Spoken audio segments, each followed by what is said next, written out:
It's that so much of her work is about labor. She's like a princess. Yeah. She didn't even have money. This is good money. But not even just money, but so much of it is about like an underlying workforce that needs to survive.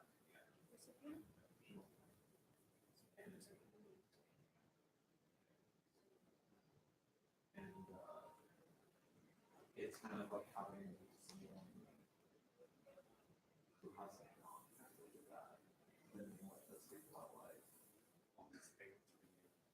Like her, a lot of the acquisition is about access.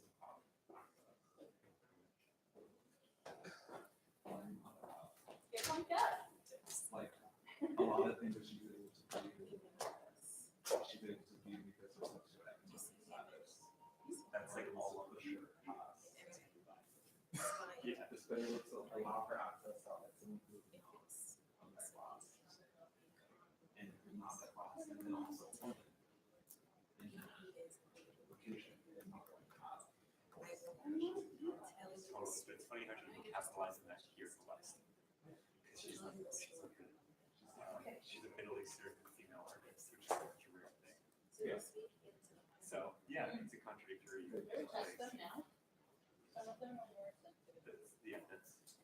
I always have an issue with artists making work on some level. You know, it's like it's great, but at the same time, it's too this weird. Maybe it's just cheesy. I mean, well, it makes it different because art is in her work. Yeah. It's like I think it's like on that side. Some people just say not everyone. So yeah, if you got a reserved seat, It's reserved. he's gonna be the one person at home watching the live stream. I'm gonna immediately send him this. It's a that kind of yeah. How's your stuff going? You've been showing like how you postgrad? Even though you're still here, kind of, you know, a little bit. Yeah, pretty sure. It's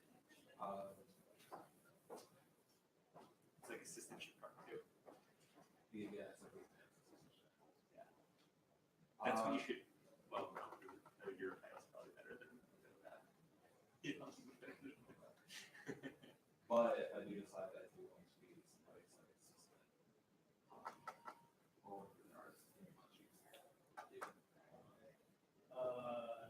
That's a tricky thing though, because if you work with an artist, there's no originality. Yeah. No, it's good though, because then you grow into a position where they don't want to get rid of you, and then somebody else will come in, and you can hold your like 24 hours. Well, the thing is, when we become a studio Well, not really. and You then don't. they don't. You don't really want to become that, except for the case of Michelle, who was. I know some people who see Look, it's the website. just assistant, they're like something else. That does exist in the church. Yeah, we- There's some assistant who's now also, our manager, who's now also. Hi, It's like, so what's up? We're gonna talk to you live. Yes, this is live. I know, I better have an answer. You better, yeah. But a lot of studio manager positions have like more qualifications than you have from just speaking. A lot of it's like having museum experience, having exhibition coordination. Yeah, it's just gonna be, so basically what's, Studios have been looking for. I know, basically what we would have to like redo that like, That? yeah, Thanks for that. you know what I mean? To aim it at this. We could do that. A Well, friend of mine worked yeah. back in the day. it would need I to didn't know be she was adjustable, crazy. She said but it also needs to be way brighter, because it needs to be the same intensity as the projector in the, so that the camera is gonna, But exposed for the I can projector. work with some people. That's good. So basically what I told Brett to do is Tolle, My friend Matt Clowney worked for and it'll look like crap on them when it's on that, and it'll look blown out in the background when it's on that. But he's just like, Yeah, he's like looking at the ground, looking at a sandbag. Somebody wants to edit. she's like, how's the lighting? Just do it Like on that. whenever they're taking a picture, you just have to like. Oh. see it. And it's all about her. See something like that. It's pretty crazy. Yeah, we could do that too. I work for Michael Paulsman, you know? Bretsky. Yeah, that's my official title. So for taping tonight, why don't we can, wow. I don't think that, did that hurt? My neck.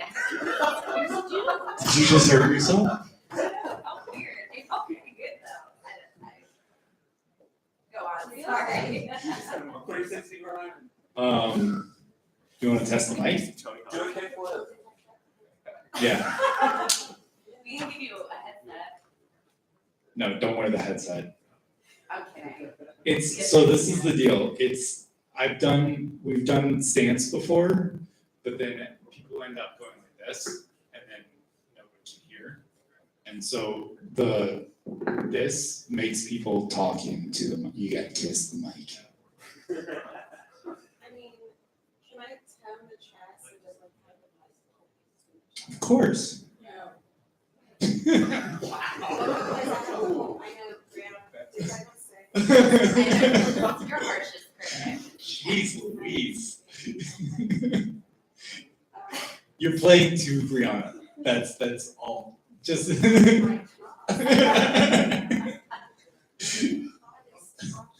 Like, going through my slides is like, where's the date? What's the time? Good for you. Yeah, you can turn. That one. You wanna sit in this one? Okay. I mean, you can fight it out with Renee. Well, I want to pick this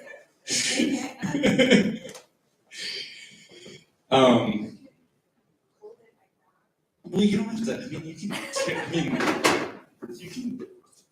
hey, it's happening. Show us the other cool way. What's going on? To hold the mic. So David Campany did some like, he was like, it was like really weird. And he didn't realize that like, these mics are really. He did like a whole thing, like it was all rock sorry. I hope he's not watching that live That's so stream right many- now. But thanks for saying that, because I was just about to say something. Well, they can't hear you right now. They can only hear me, and they can only see me. You're always watching. I don't even know. It's multiple connotations. Well, Liz already alluded to I that. did, and I wasn't sure if you knew what I was talking about. Well, Sure, of course. I mean, I was just going to say.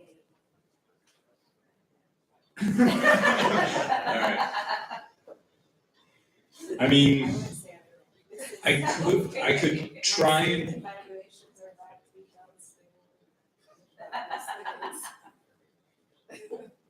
I'll tell you later. Okay, good. The wireless ones are a little bit more sensitive.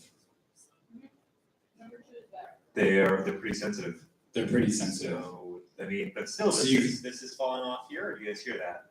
I can kind of hear it. But this is good. That's That's right there. Does this feel better for you? Do you want- Hi, Liz. It's like you're on Maury. Yeah. Talk show. Yeah.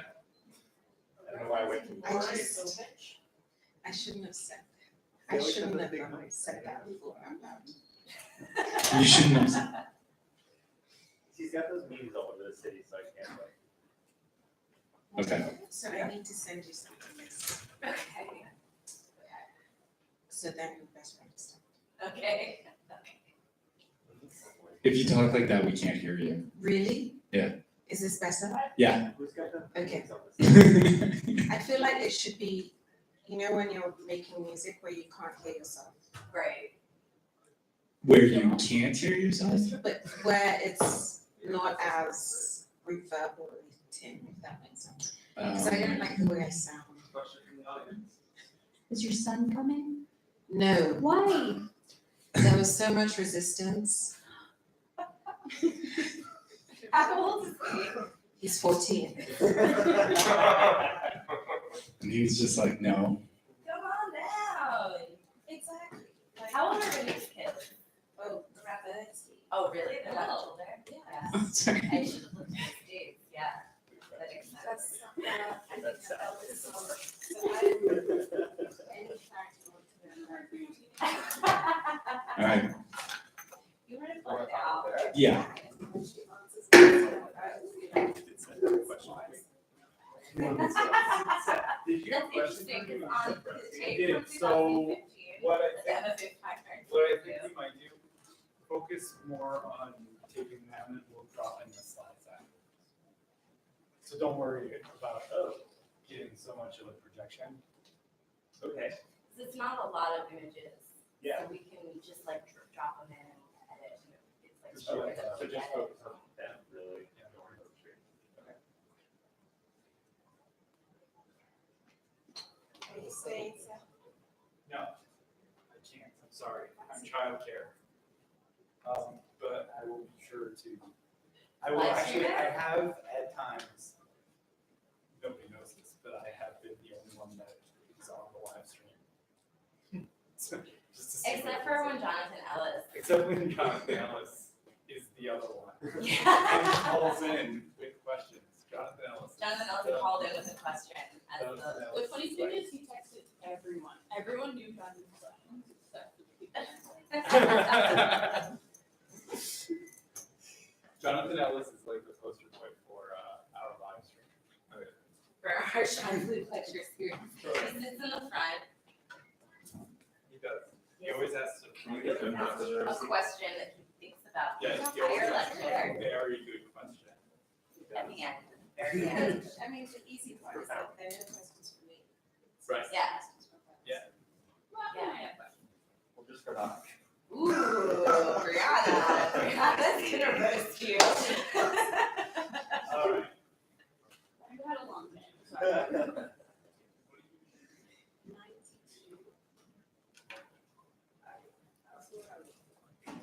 92. So that's but the program has been alive for 30 years. Yes, Yes. yeah, Just making sure it knows this. yes. So she was the third graduating class, I think. Second. Second. I don't know if the first one was 89 or. Oh, yeah. Four. I think so. I'm 29, that's 49. So I would think 88. Or if it's just 1 year older than me. We're the same age. What's your birthday? 420. Oh, shit, kill it.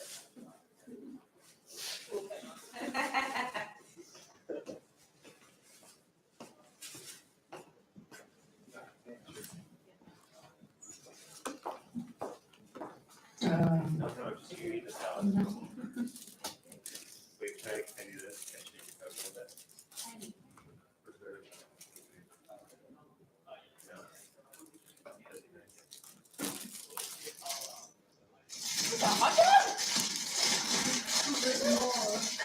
It's a tiny hot dog. It's a tiny one.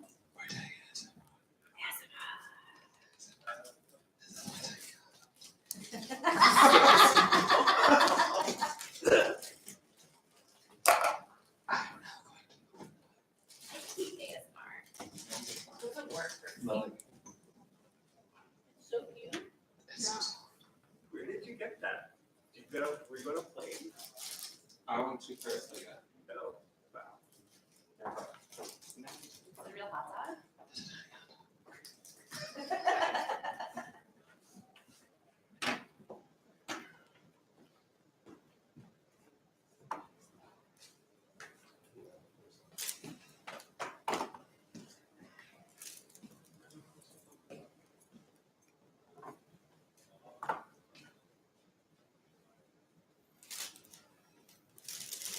Good the signs? Oh.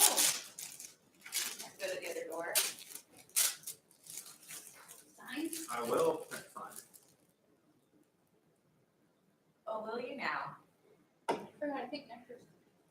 I'm so sorry. You don't have to.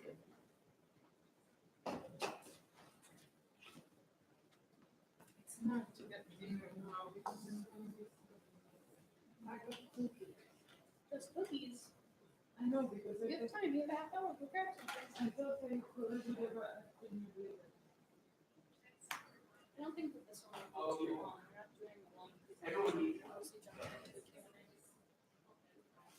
Right? I don't need this. 6:30. We'll be fully done by 7:30. Yeah, this is fine. I can at dinner. Yeah.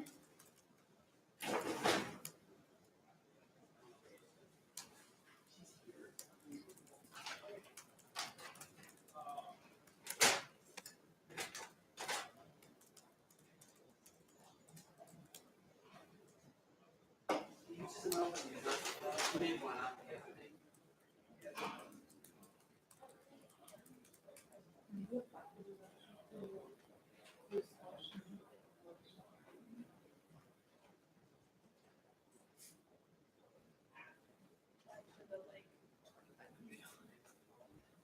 like, yeah, so with all of them. So you made the budget. I made the budget. How to do it? Yours should be up there too. Yeah, I mean like, how you integrating. I like, can I put the budget of things that I already done? Not right. Like technically, I put a bunch of travel that I've already done, Yeah, that I can do again. this is a crap, and then I'll do. And like I did everything, I went to Buffalo, I rented a car, I rented a place to stay. I like put all of that in there instead of like, which I could, or I could like reimburse myself or whatever.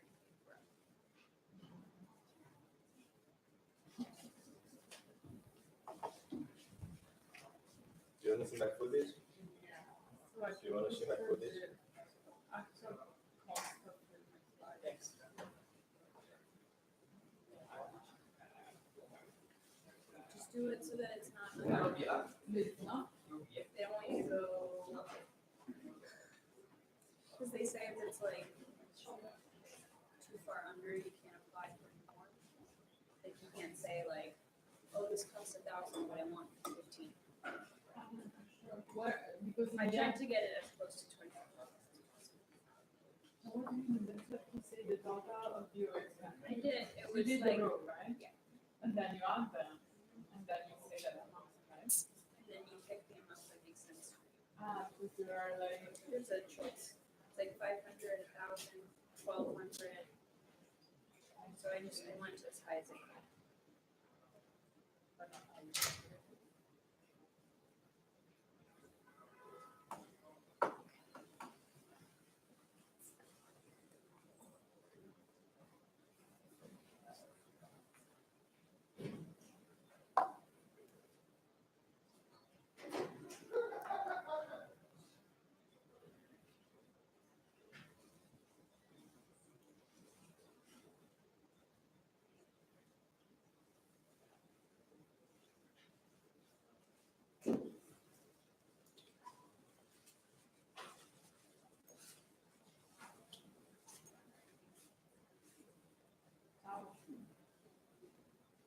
fine.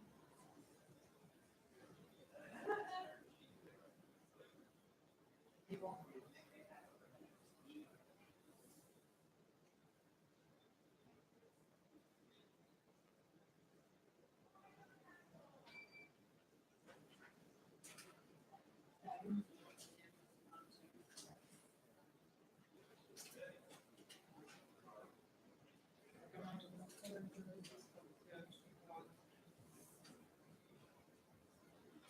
No, tutto è ieri perché non è di roba che quando mangio cose in controllo dello stomaco mi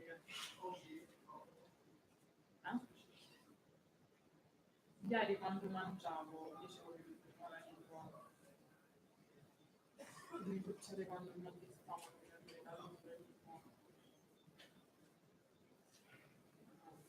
da io però pensavo perché ieri mi ero scoppata.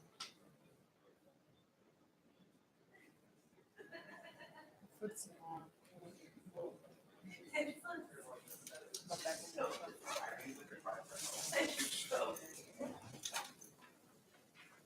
Vabbè,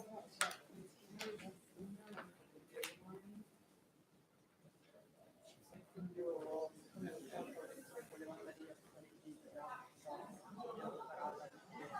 questo alla fine mi ha detto di no, perché non toccava a me, poi c'era tipo un buco, però alla fine la plasmatica era quello che non andava. Io non sono preparata, però una adesso deve sta male ovviamente. E io e la stessa tu, quindi puoi andare tu. Quindi ho detto sì, vabbè.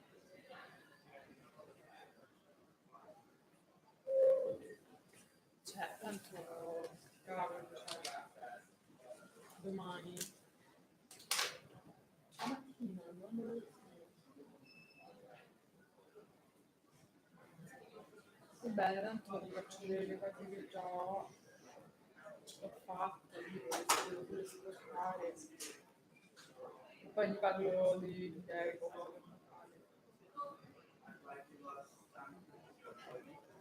Poi dico, cioè, tutto il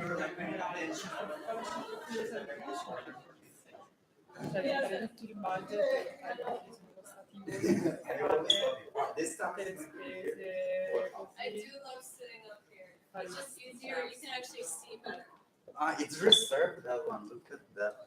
Look at that, so fancy. Maybe we can just like, I can sit there and we are going to be separate.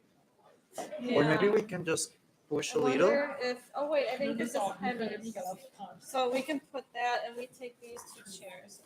If there is a problem, maybe we can just bring like a chair here. And Yeah, I think this there's room works. for four. Yeah. Thank you. I am so ready for this. Oh, not to bring up a bad topic, but I was just curious if your brother's doing better. Thank you for asking. Yes, he's doing better, especially because I don't know if you guys know, so his girlfriend was traveling to Australia. Yeah. She doesn't do anything really. She's just like a rich. No, she's a person that is coming from a rich family. We're live. Got it. We're live. Right now? Hey, we're It's excited. my 10 seconds of fame. So she just decided to go quickly to see better how I'm doing, and now she decided to spend a little more time. She doesn't have anything to do, so it's kind of good for my brother in a way that he was very well distracted, and also he started an internship.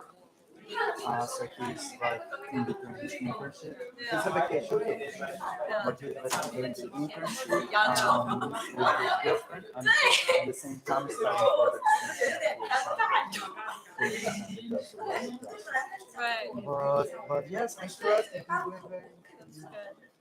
Yes, I want to come over, but I think like my parents are not. They have been trying to figure out if they can survive together. And I don't think we're going to survive. Your parents, now that there's no kids there, Yes, exactly. like we're just not getting along. We went out. It was weird because we went out for drinks and invite them for drinks, and it was kind of nice Latino stuff. Mariachi, do you know mariachi, right? Yeah. So we went to watch mariachi and to drink tequilas and everything. So we were like, yeah, let's be crazy. And there's a lot of music for kind of that age group. And it was like, Mom, Dad, let's go. So I feel like it's weird because it's a connection that's never seen before. Yeah. Yeah, my parents are usually very much more connected, and I feel like maybe I don't know if it's my crazy mind, but like what happened was like a suspicion about like having an affair. Oh. And then I just realized it might be real because my dad is changed like He doesn't want really to engage with my mom.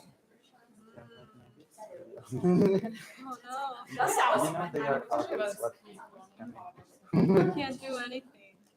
I'm very sorry for my mom because she told me that she thinks that she has my dad has a government but I really appreciate yourself.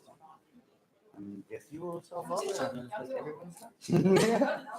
But she doesn't believe in my way to handle stuff. I think it's very healthy. But anyway. Oh yes, and I but you know what happened? That after I came back to New York and I've been having every time that I would come, it's like living here, especially here. And I was just like thinking because I have a friend that is like kind of like also in the world. It's like you're like being super worried about your family and you think it's your responsibility to do something and that helps all the things because you're carrying the responsibility. Yeah. It's crazy. But I said like, well, it might be, but anyway, I need to work.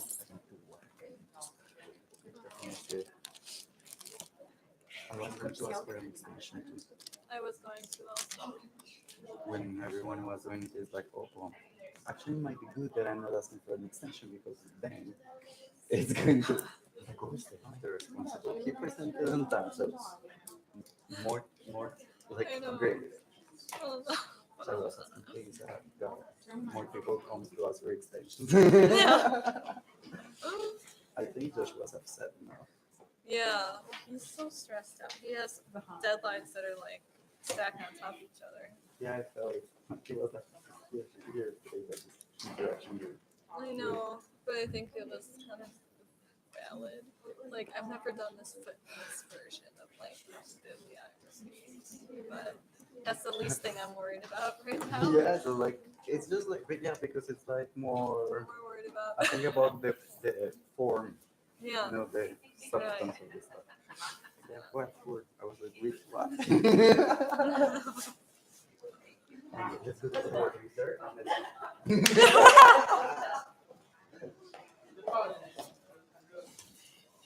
Did you upload already? Did you want to go up?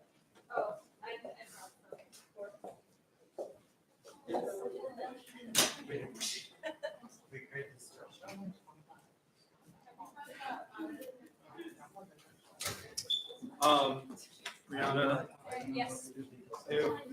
so Kunbi is uncomfortable with those mics, just switch them out. They are, but I don't know. You're not exactly what my brother was. Yes. Because of the Don't worry. I know, it's chat. So they, now Switch it out. Cause, and then, and mic two is more. What's that? Okay, those aren't. okay. If somebody wanted to be the fully of this system, that's how I do it. Just a bunch, right? Oops. This wasn't on either. Thing behind the podium is all good. The what?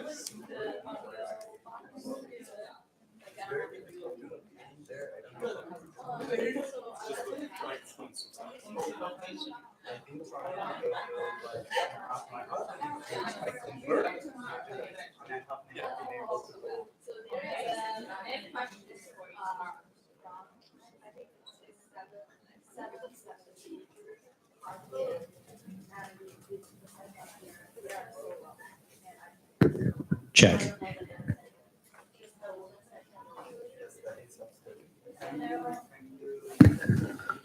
Check.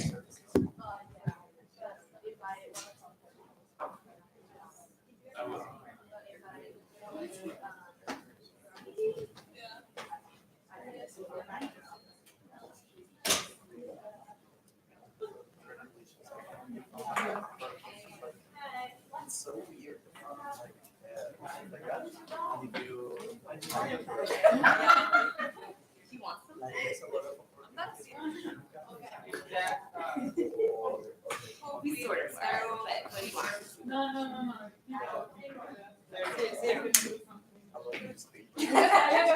On the application, but.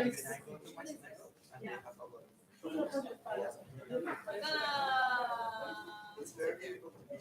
I never Were you like,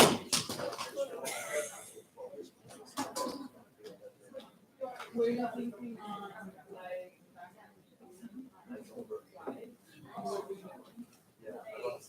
Preemptively, no. I mean, I would think. Oh, I use what it costs. I use what it costs. Actually, no. You know what I did for the lights? I looked up how much it cost if I went over spring break. Yeah. Yeah, so I looked at the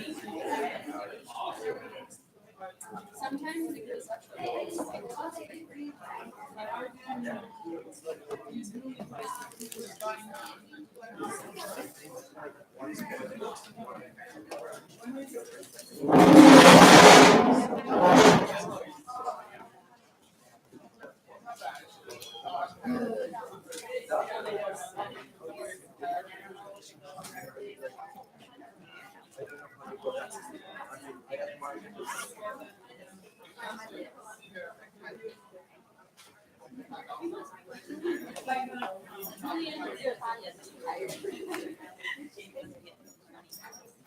But it's the same thing that happened to me.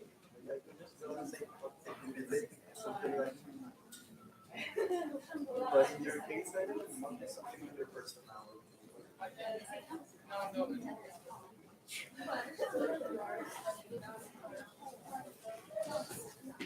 For example, when you tell people we or any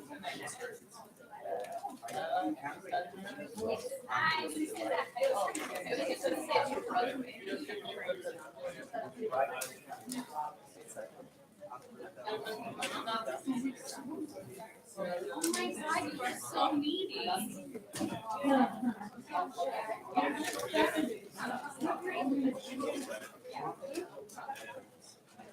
or if like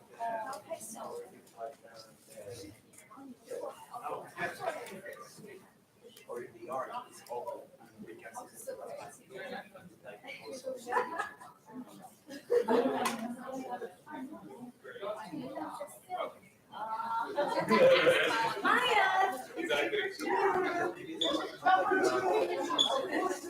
like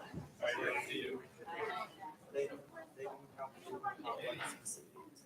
They have services every day. Like they send us like a message. During the day, they have like prayers.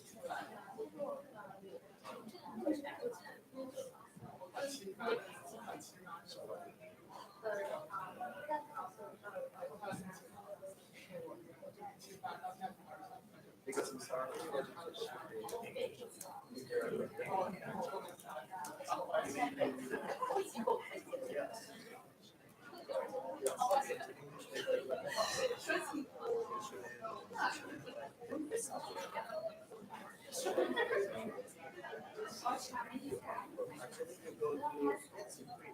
Like what you say, like shut up.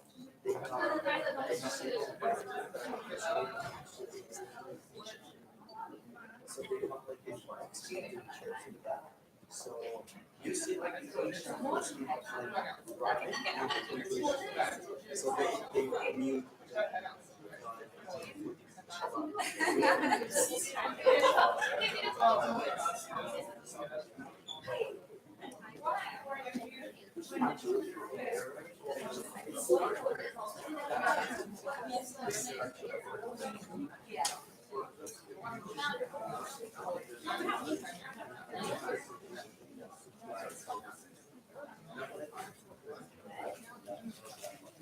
But it's not see it, for example, airlines, they don't work or they don't work on Friday, or they don't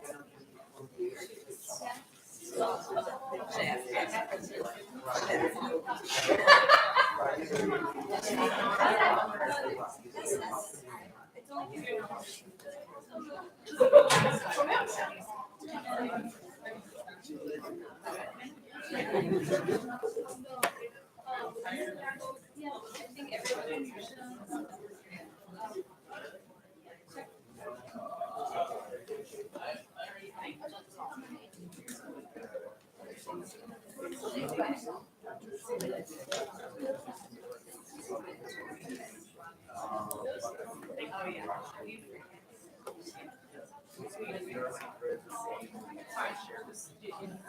If things get awkward, you have a little back.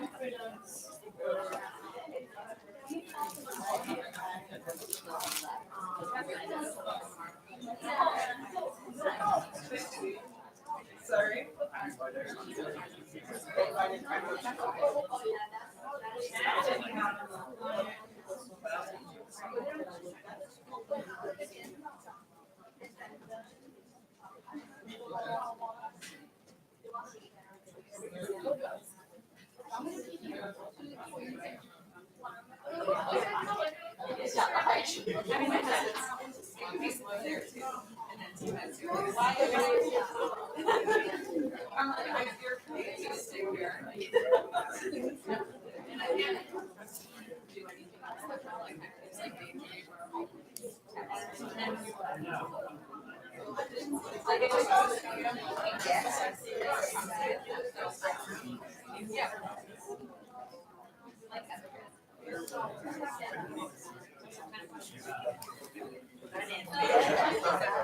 not that good at yeah, yeah. Okay, but I also feel like I'm not that good at like because you know I'm not like that.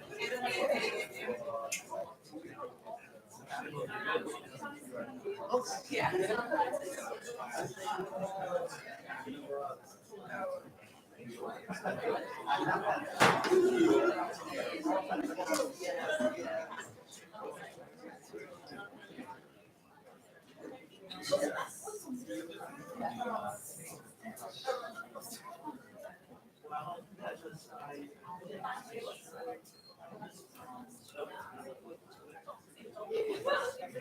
It's like, oh, I actually have this conversation because I always like. It's like always like, you know, mine is just very, it's not like that was it's that one run. Yeah.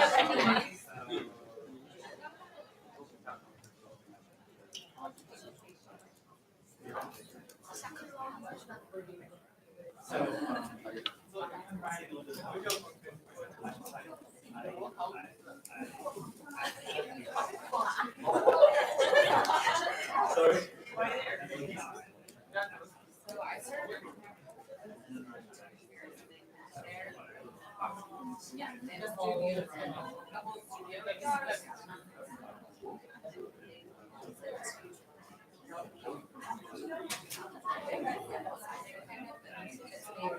But it's like we have one, only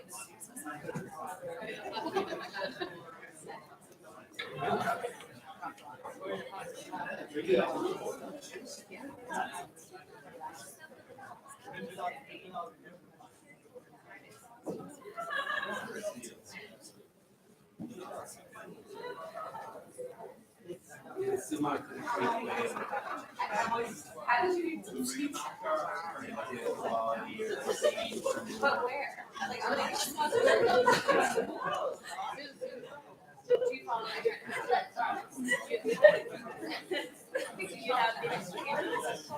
you have been you have been I want to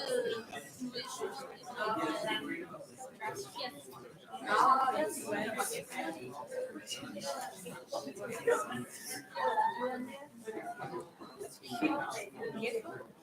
yeah, there's no yeah. It's like that 3 times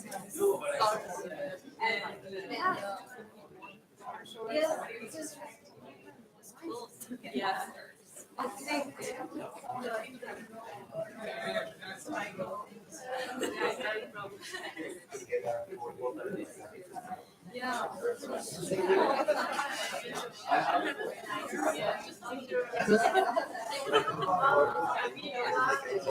I don't know why talk about this in front of food. To me, it's kind of normal. And my grandma is crazy about that.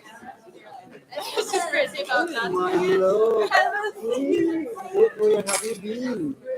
I'm here. No, I miss you a lot. You were not in this class. Oh yeah, I got sick. I got a little bit tonsils. I always get outside. You and Where were I you still have always my street friends everywhere. No, but I'll come this tomorrow. Yes, Do we need to show something? At least 3 minutes. She says so. Oh, okay. Did you finish with it? Did you add more clips? I have more clips for that, and I think it was very interesting. People like it. I like it. I can't wait to see my Yeah, I feel like I should work a little more, but more into making beautiful and color correction. Yeah. More like in the aesthetics. Did you almost get there? Or are you saying you need time? No, I need more time. Just like like the project is over. Don't really. Just keep making No, spend no, your no. time on it. Because No, it's such a but a little yes, but a little thing like doing more perfect. For example, there is, and I don't even want to do it. I want to send it to my friend that is an editor, oh, and really? like do it you, and more That's kind of So you professional. might like fix it later. Yeah, exactly. Good Yeah. stuff. But tomorrow, I haven't done it. And I didn't do the pre-production. That's just something. You will just 3 minutes of like adore. There's a chair behind me, Josh. Do you want to We're on see? the other side of the camera. You don't want to sit on the other side of the camera. Yeah, it's way easier to see up there. I can tell.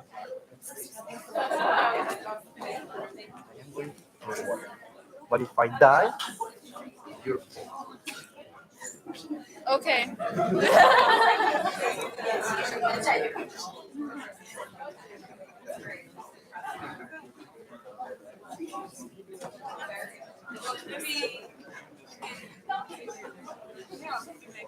You can bring your. We can also scoot over. Is that coffee or tea? Maybe a call later.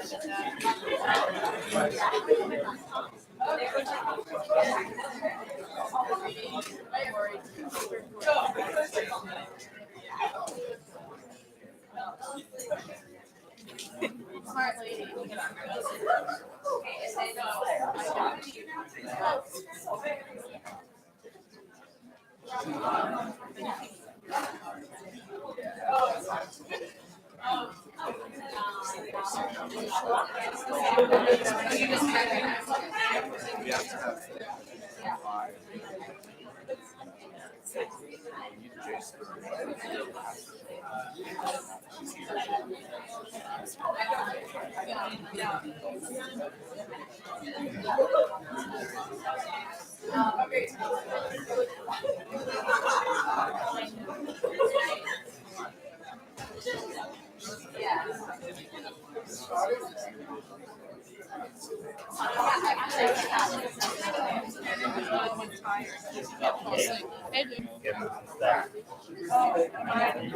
You think water bottles, take my drink.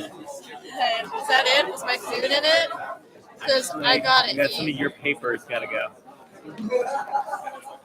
So I shouldn't like lean over with like my food in my mouth. Don't throw any more over. Yeah.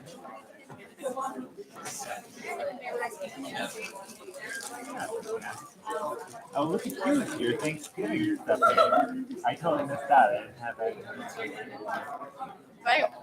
You can't cook when you're in Rome. When When in Rome, don't get the shipping. It's the best. Because, that's too many holidays to have with family. To cook together. It should be the middle of summer. Yeah. That would help to even it out. Yeah.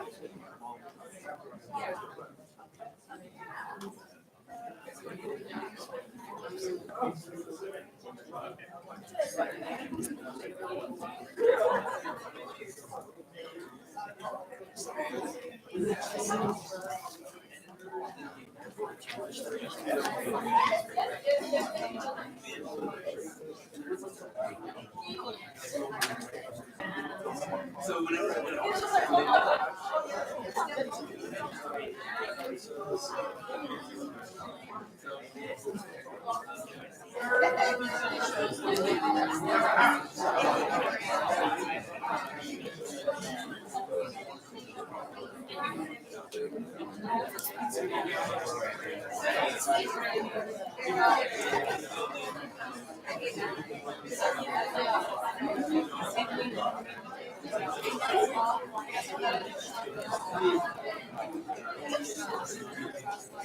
I? But I'm like, why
They were getting film of me eating leftover Thanksgiving.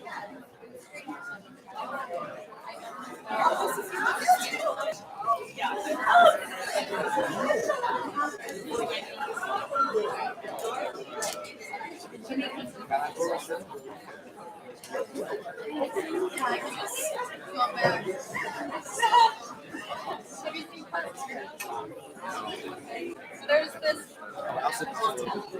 He's like, this wants everything.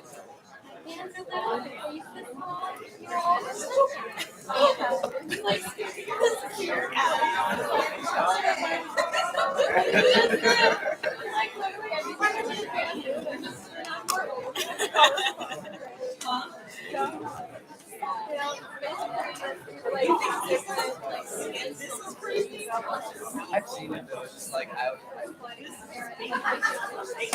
Yeah, like they make fun of the super tight, like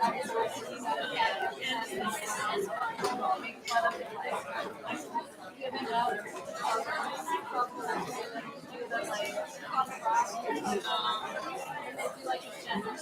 It's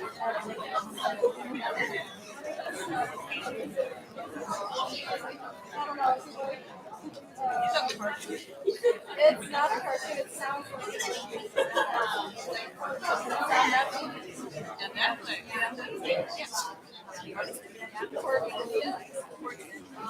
like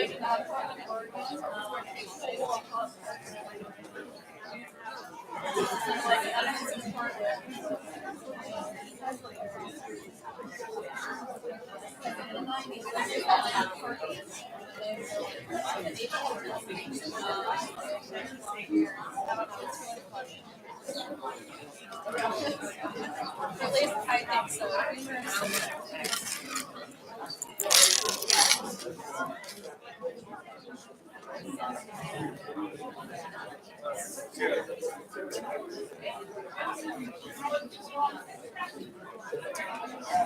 It's been moved to 7 p.m.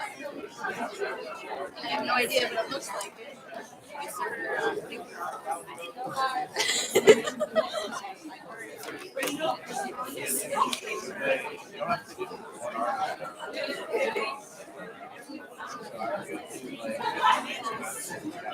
Yeah.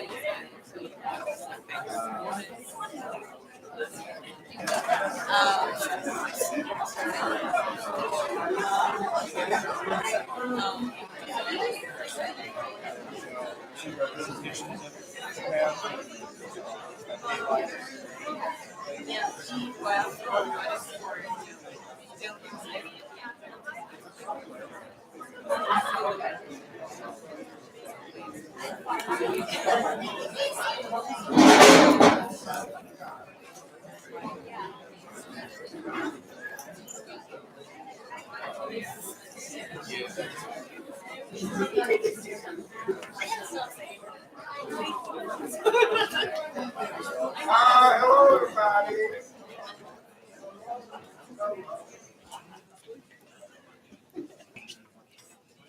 Thank you all for coming. As usual, can you hear me? Because I know people don't have the microphone. Welcome to a lot of fresh faces in the audience. Happy to see that. I'm Charles Charles. The rest of them are tired of my face. So thank you all for coming. Students, make sure you sign in. You know, there it is. The candy's on its way, so don't fret.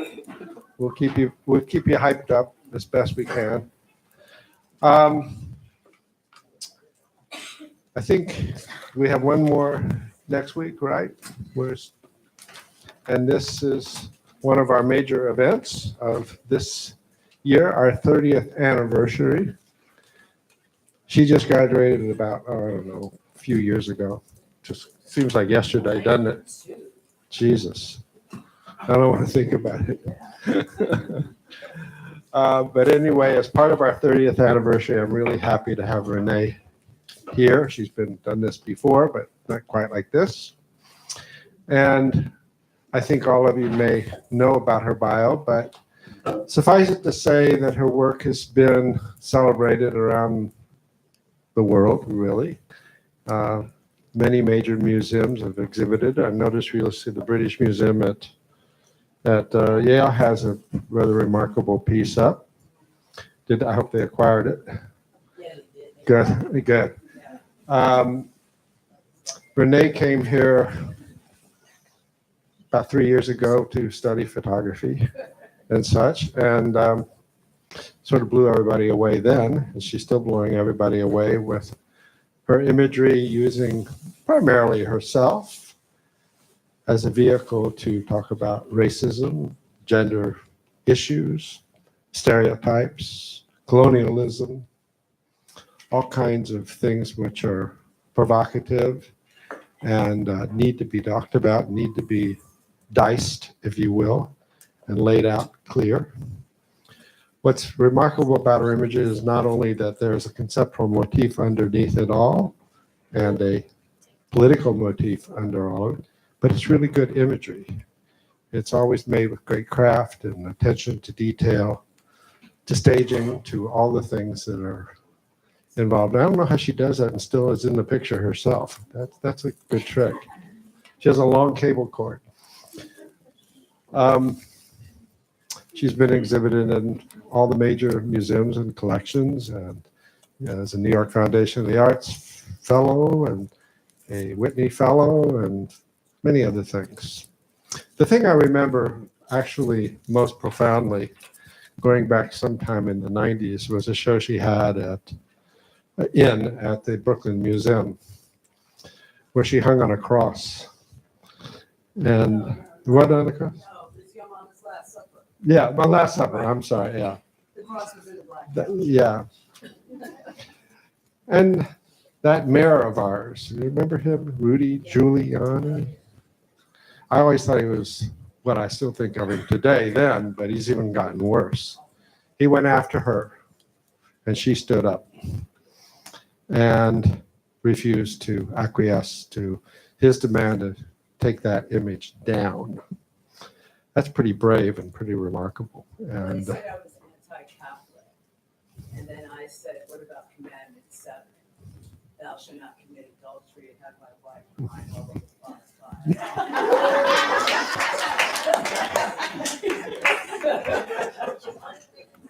I forgot about that. I remember the first. And I think, frankly, that incident was symbolic of where that guy was going and where he is today. So that's just a political statement. I guess I'm really not allowed to say it here, but I'm going to say it anyway. I said it. David Rhodes, the president of SVA, at a graduation that followed that period, also stood up and defended that work and the incident. Mario Cuomo, governor of New York at the time, was on the stage as the honored guest. And David finished with his really just ripped Giuliani apart in the public space for graduation. Well, some people got up and walked out, actually. You weren't there, I don't think. And Mario Cuomo came up and said, I'm a pretty good speaker, but I can't follow this. These are big footsteps to follow. So you were the center of all of that. I don't even know if you know that. I didn't know that. Yeah. Anyway, Kunbi Oni is a faculty member here at the School of Visual Arts, undergraduate and graduate, also teaches at Pratt, is a curator, writer, and teacher who deals mostly, at least in this department, with other views of photography, video, and related media, or what I call the lens and screen arts, from a non-Western perspective. And she has agreed to be the interlocutor to host a dialogue and presentation with our celebrated photographer, artist, photographer. I don't separate the two. Okay, that's enough of me.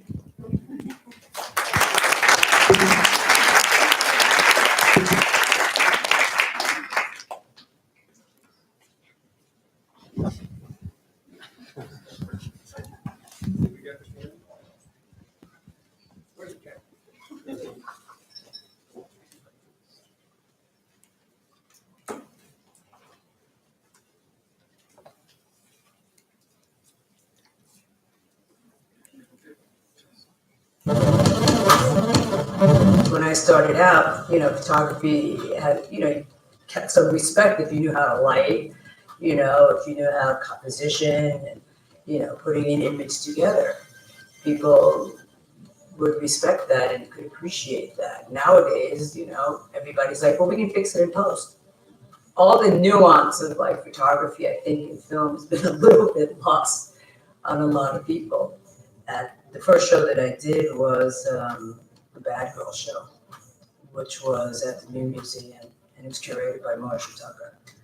And she found me at the Whitney program, basically. And it was a 7-foot photograph of myself and my 18-month-old son, where I'm nude and I'm wearing stilettos and I'm holding him horizontally across in the position of action for a mother. And that was the beginning. now, he was on the Forbes list of under 30 people in the music industry. Recently, that 18 was now 29. FYI. Can I ask you guys to talk to the mic?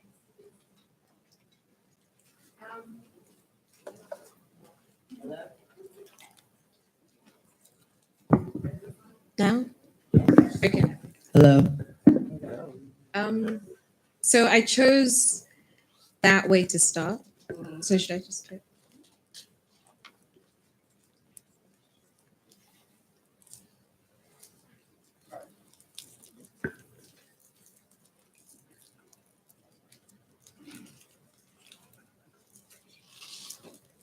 Okay. Primarily because we have students who make photo and also do installation. So I wanted you to talk us through statue from conception, it's why you decided to sculpt the statue.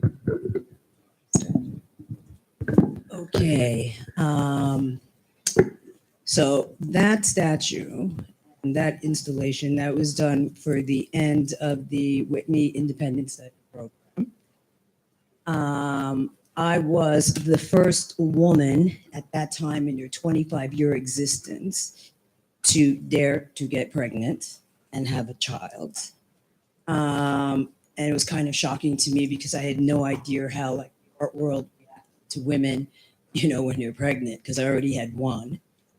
And I remember I found that I was pregnant. The program starts in September. I found that I was pregnant in October.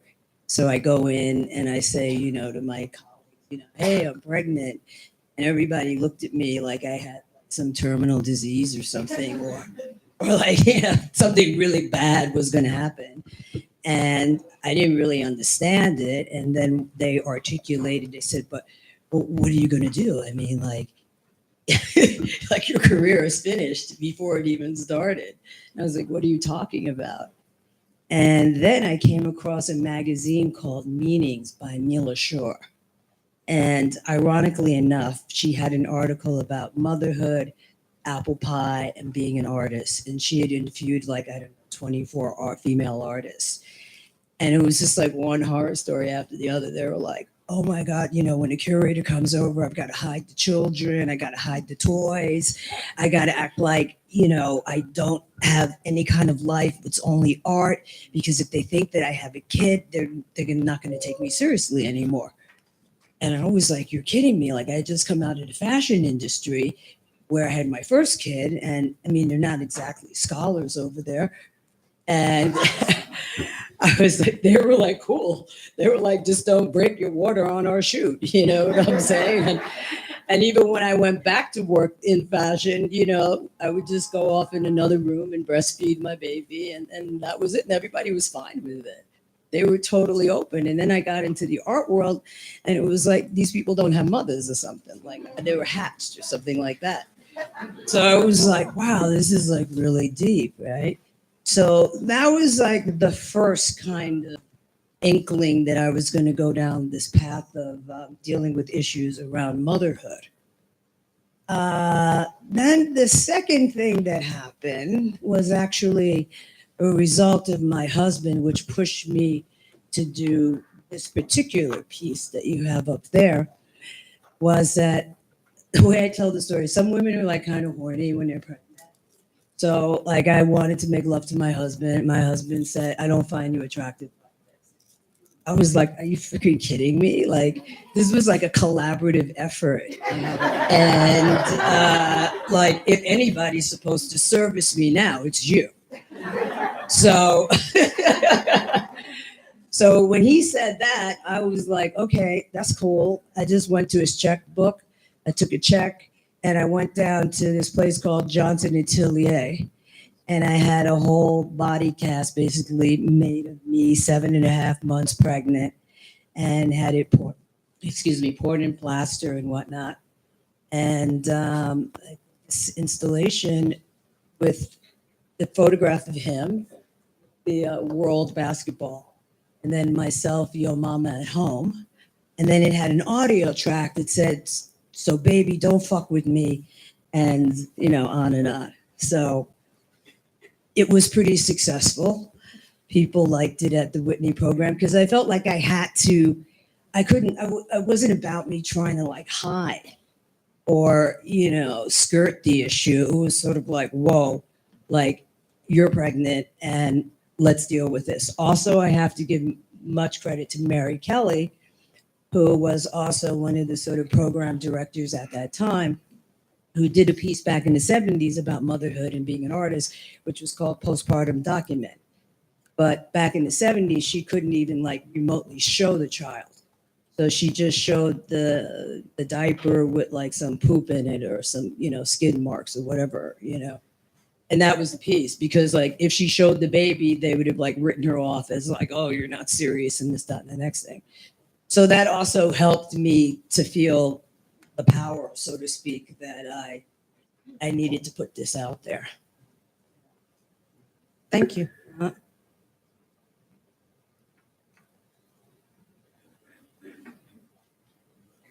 So I really enjoyed this series because she travels. Right. And I wanted you to speak a little about in the process of deciding you were going to show Missy's life, Mm-hmm. was travel included in that? Did you know you were going to go to these different places? I like to travel. So the way Missy started out was kind of like looking at, it's from The Discreet Charm of the Bougies. Look at the site, it's a whole body of work. And it starts out with her being basically this privileged Black woman living in suburbia. I was doing all of that at that time in Chappaqua. And she's totally depressed and unhappy, this, that, and the next thing. Sort of like dealing with her mental issues is where it started. And one of my big premises behind it was that I always sort of resented the fact that whenever a Black woman was having some sort of mental thing going on, usually, I don't know, they were in a crack house, they looked terrible, they had dried up snot in their nose and stuff, and it was like a really bad look. But her white counterpart would be like at the Betty Ford, Center, and, wearing fantastic clothes. Yes, I'm like having issues, so sad. My life is so bad, blah, blah, blah, as I sit by the pool and just, have like a cranberry juice or something like that.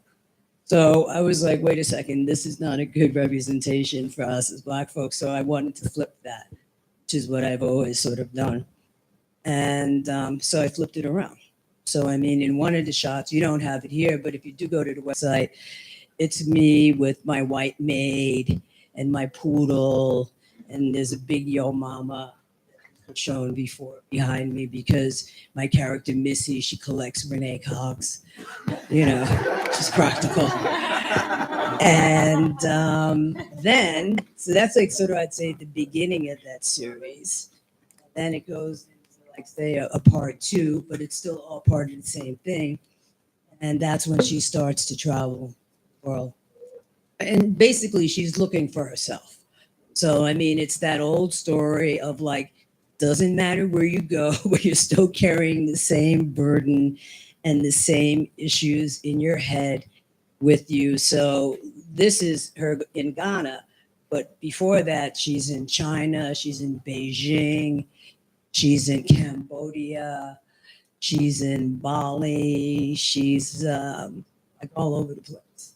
And do you scout for these locations? How did you choose this particular place in Ghana? Well, this is this is Basua, and this is on the coast, and I surf.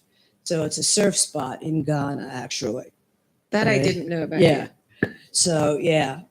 So I went there, and I went there with my younger son because he surfs too. My older one is too much to deal with surfing. It's like you got to paddle out and, whatever, blah, blah, blah. Anyway, my younger one's into it. So I took him, and just, it's like walking around and looking, different places.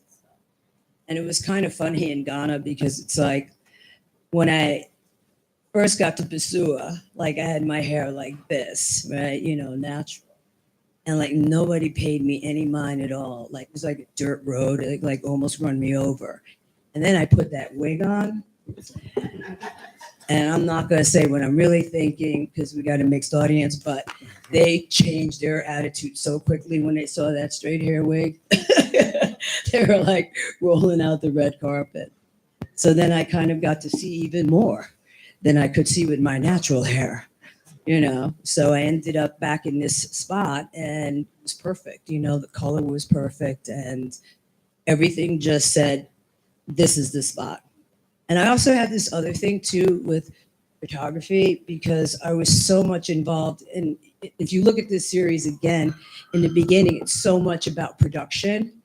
And I've always been involved with like production. It's sort of like the taking of the photograph is kind of like nothing. It's just that 60th of a second because all the work is done before. But with this, it gets more interesting because I like to think about allowing the photograph to manifest itself, which means like I have the dress, I have the shoes, I have the bag with me, but I don't know where I'm going to shoot it until I actually see it. And that to me was kind of exciting, an exciting approach to the way that I work. Yeah. When was your first time in Africa? Ooh, my first time in Africa actually was back in like early 80s. Where? In Cameroon. And I was one of 4 dancers for this group called Tim and 40.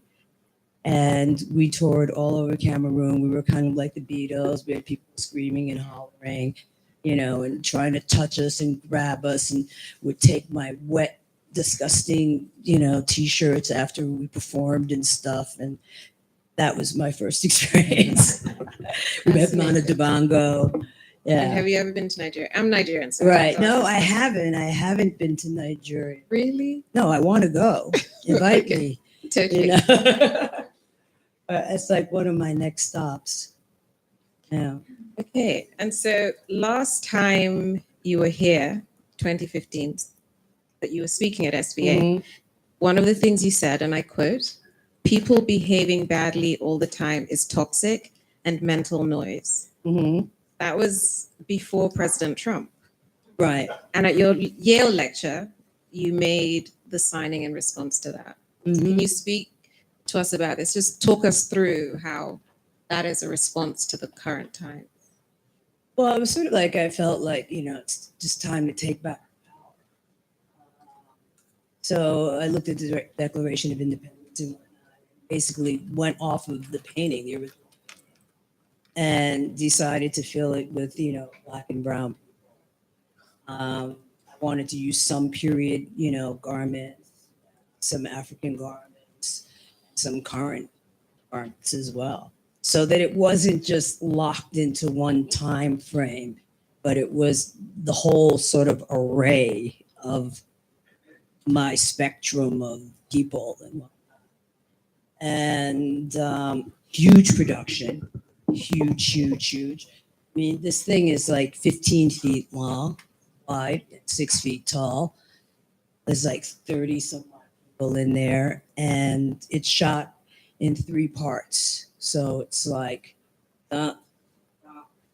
because you cannot control 30 people all at the same time. You would have major screw ups and whatnot, even though I know you can fix it in post. But, you know, I didn't want to have to be bothered with all of that. So, yeah, I mean, we just put it together. It was a lot of work. Are your sons in it? Yes, my older son, Mr. Forbes, is over there with one of my wigs on, that like blonde wig over there. Okay. My younger one is white-haired wig there. And, yeah, Blue jacket? yeah. You had to leave early, so because it went like it was like this was the first shot, the second shot, the last shot. Yeah. So this is a statement. And so when you think about making statements, do you consider at all your place within the larger scope of art history? I mean, I think, as artists, I'm not going to tell anybody what they're supposed to do. But for me, I feel that I have a responsibility to have an opinion and to say something and to hopefully be able to sort of change people's minds. And if I can't change your mind, at least offer them a different perspective on how things could possibly be. And I don't have an issue with being a Black artist. I will say that too, because I am Black. It's obvious. My subject matter deals with that. And I'm not I feel that running away from that in a way is kind of like insulting. That like, wait, like, how did you get like completely co-opted? You're just an artist. No, it's obvious. You're a woman, you're Black, and I'm proud of all of those things. So I'm not trying to skew it in any kind of way. This is going to be quick. We're almost done. How are we doing for time? We got plenty of time. Yeah. Okay. I know you want to talk a lot about soul cultures series. So that's kind of where most of my question. I guess, again, going back in terms of your process, that's something I talk to my students a lot about. Mhm. Make your decisions before you pick up your camera. Know what it is that you're going to do. Well, somewhat. Okay. Yeah. I mean, I think you want to have, like I said before, in terms of allowing a photograph to manifest itself, I mean, you have to let that happen. Yeah. So, I mean, you have to have like, let's say the 50% of that idea. Then that other 50% is where you can drive the joy from. You don't know. When did you first learn about fractals? And the relationship between fractals and Africa? Well, first, I mean, looking at works from Mali. But how I came to fractals and Benoit, his name now, from Yale, who discovered fractals and whatnot, was, I guess, through my own personal transformational journey of letting go of the ego and the egoic mind. So, like I said before, I mean, I've had my bouts with depression and stuff. And the way the story goes, which sounds a bit cliche, but it's absolutely true. I was traveling in Bali. I was alone. I was in this beautiful hotel. I was the first person to ever stay in this like little villette with my own pool, everything, my own butler, who I took to a cockfight, which kind of freaked him out. But he's like, we don't take guests to cockfights usually. But I was like, no, but it was like a whole crowd of people there and whatnot. And I just walked into this thing and it's all men. And I have my camera with me and whatnot. And it's like, I don't know. Sometimes I don't know where I get it from. I just like walk in and I'm walking around like I totally don't belong there. But like I did it with such authority that like none of them said anything to me. They just let me be. So anyway, that's just like aside from with the butler and everything like that. But so I'm back in my room and I'm like there feeling sorry for the little me. So I'm like crying. I mean, like I'm having like a basic nervous breakdown by myself, right? And were you there?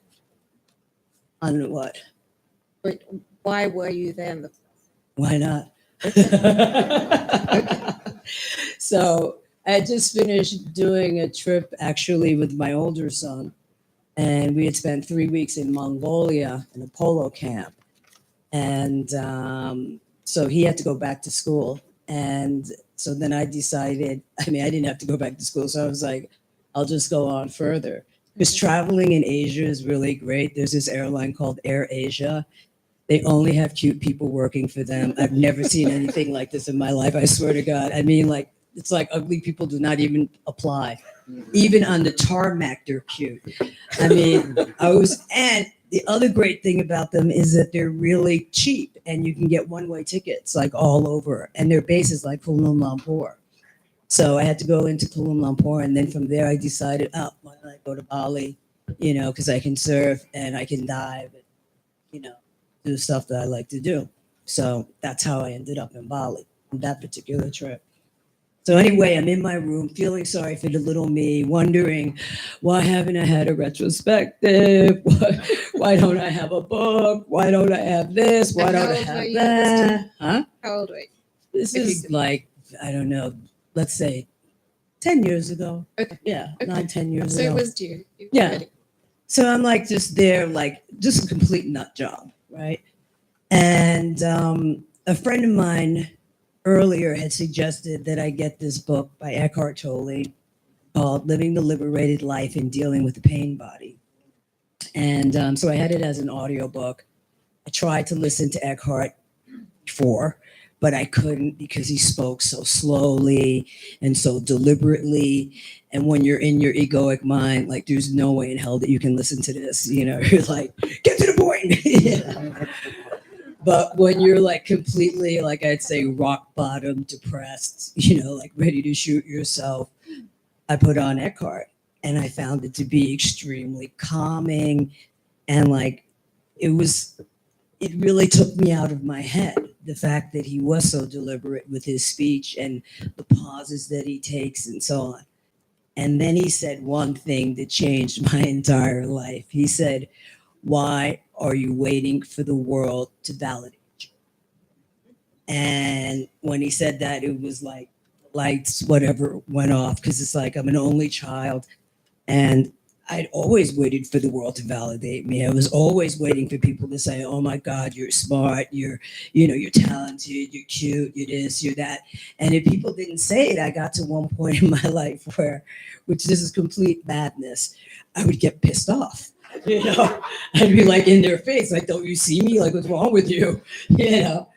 But that's a sign of madness, for sure, if you see people doing that. So,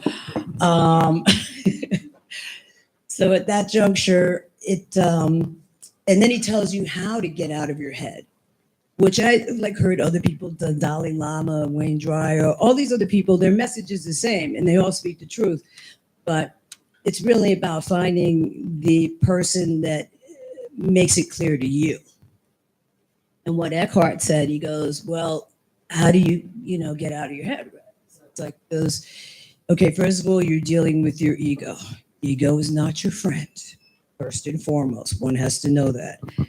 The other one, your ego, that's that thing, that entity that lives within all of us, that has that little voice that's telling you that you're a schmuck, that you're an idiot, that you're lacking something. The society that we live in is capitalist. So they add to that too. You don't have a big enough car. You don't have a big house. You don't have this. You don't have that. You lack everything. So Eckhart says, if you start believing in that, you start having all these negative thoughts that come into your head, right? And I had tons of negative thoughts coming into my head, like machine guns. So he goes, you have to be able to address each negative thought as it comes into your head one by one. So basically, since I was there by myself, and as I said before, I was having this nervous breakdown, I was like, okay, I'm going to start doing this. And I started to do it. And so it'd be like a negative thought would come into my head and I'd be like, oh, fuck you, ego. Like, I know who you are and get the hell out of my head, okay? This went on I had like about 10 days before I returned home to the States. I was doing it all the time because each thought, like you have to do it all the time. You can't let them build up, because he also talks about a thing called the pain body, where those nasty thoughts, fester in this chest. And then one day, you sort of explode, or it just takes you down. It makes you sick physically, all kinds of things. So I just started doing that, and it works if you can do it. Now the way he puts it, and I like to say it to people too, like this: once you've suffered enough, you'll understand what I'm talking about. But if you still enjoy your suffering, it doesn't make a drop of sense to you, And I got back to New York, and my husband's French, so he, every sentence starts off with "the problem is," I'm saying, just culturally speaking. And that was one of the words that I took out of my vocabulary, like problem. Like, I don't use that word because it's way too big. Like, where do you start when you have a problem? So I like to use situation or challenge. And he thought like I joined some kind of cult because like I couldn't listen to like him complaining, you know, about, you know, the commute, Metro North, the ugly people on the train, the blah, blah, blah, blah, blah. I was like, yo, dude, like, I can't listen to this. I've got to go to my room. I've got to take my 3 conscious breaths and like let this go because this is pure toxic poisoning here. So that was the beginning. And then the beautiful thing that happens with this is that at a certain point, when you keep doing it, you get to this zone of where you have no thought. There's no negative thinking. And that's that place where you're like totally free. And in terms of creativity, it's also residing in that place of no thought. Because like these images, there's a lot of them actually. And they're actually 3D now as well. You can't, you know, there's no algorithm. There's no plan or anything like that. It's just, it begins. And for me, they're portraits. And it just, you just do it. And you don't second guess yourself. And you get like this nice flow. And it's like, you can kind of, you get outside of yourself and outside of your head. And that's how soul culture.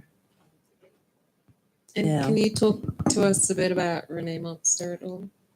Well, Renee Monster, I mean, I've been accused of being a narcissist, which I'm not, but because, you know, previously I was in all of my work and blah, blah, blah.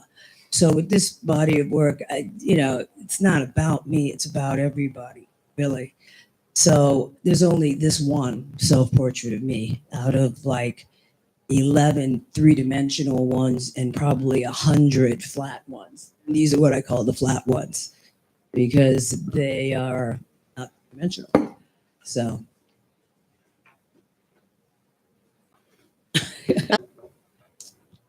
To that point, so you've talked a lot about how you came to this work. How do you not now, after having worked such a long time, be Renee Cox? You know, so in this moment in particular, becoming, Michelle Obama's book is out there. The subject matter more or less is speaking to us about when she became Obama, right? Mm-hmm. And so to that same point, how are you able to maintain being an artist as opposed to engaging with this idea of the Renee Cox? Having worked for first so of all, long. I don't know if I like age with like being Cox. You know, I just am. You know what I'm saying? It's not like I haven't turned it into a brand yet. You know, maybe I will. But at this moment, I haven't. And for me, it's just about being me and being myself. And, you know, and I think that's the only thing you can do, right? I mean, if you're like me, that's a lot of work. So I just feel like I'm just me and that's it. And now I know how to be happy because whenever I have the negative thoughts, I know where they're coming from. I know how to change them around. And I think that to me is definitely the most important thing that happened to me over the span of my career. Because now I'm not really worried about anything. You know, I go with the flow and I do what I need to do when I need to do it. And, you know, I'm not asking for permission from anybody. You know, the only person that validates me is me. And once I think you get to that point, you take a great burden off of your shoulders and you are then, in fact, liberated. So that's where I'm at right now. And most importantly, have fun. Gotta have fun. If you're not having fun, don't do it. Serious, you know. And if you don't love it, don't do it either. You gotta have passion. And like I tell students now, and please don't make ugly stuff. I'm tired of seeing ugly stuff. you know, because that means you all need to get out of your head if you're making all that ugly stuff. You know, you gotta, I feel like for me, it's like you create from the heart, soul, or whatever you want to call it.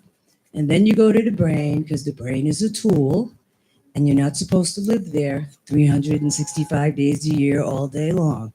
You're just supposed to visit it when you need to do something, when you need to execute, fabricate, market, whatever it may be. Then you go to the brain. But for the really good, potent ideas that can change you and people around you, it's got to come from the heart. That's the epicenter. And so this is my last question. Well, last-ish. What does 30 years signify? Since we are, we're commemorating 30 years of program, how do you think about the lifespan? I don't really think about it. Yeah. Okay. Yeah. I mean, I don't know. Why would I think about the 30 years? In terms of when you consider, well, you wouldn't, but when you're Right. asked the question, oh, it's been 20 years you Right. did, Right. X. I mean, yeah, but it's sort of like, I don't know. I mean, I kind of know what you're talking about, but it's sort of like, I don't see like my world like within the 30 years. I mean, even for my kids, you know what I'm saying? Like I have a 29-year-old. Maybe that's the only like recorder or record that I have that says, oh yeah, 30 years passed. You're getting older. Whoa. What do you do? What do I do? I got to keep on going, right? And then I don't dwell in it. Let's say that. Okay. Yeah. So let's move on. Yeah. Last question. What's next? Now If you that's can another tell one. us. No, that's another one because it's sort of like I always feel like that question, it puts like pressure on people Okay. because then I have to say to you, you're living not in the present moment. You're projecting out now into the future. Okay. And that gets you in trouble. Okay. If you're thinking about like, okay, what's next? I don't know what's next. I'm saying, Okay. I don't know exactly what's next. I'm here today. I'm alive and well. I could be, dead 5 minutes from now. Who knows? You know what I'm saying? That's just the way life works. So I don't really do that question. Okay. Yeah. Yeah. That's fine. Yeah.